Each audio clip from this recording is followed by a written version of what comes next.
Good afternoon, subscribers. Wishing you a great day ahead. Today's news is sure to get you thinking and spark a debate.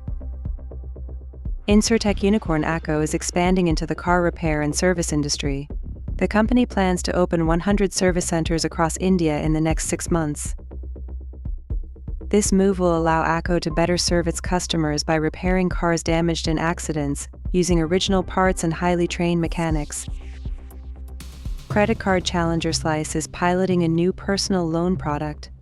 The loans can be up to INR 5 lakh for a tenure of 5 years. Currently, only select users are eligible, but Slice plans to expand the program to more consumers in the coming months. Rupeek, a gold loan provider, is in talks to raise INR 200 crore in a new funding round.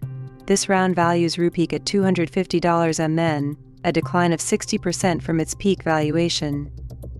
Elevation Capital will be a major investor in the round, with some existing investors also participating. The new funding round follows a period of declining revenue and net loss for Rupeek. Weekly updates from the business world, just for you. Stay tuned for the latest trends and innovations.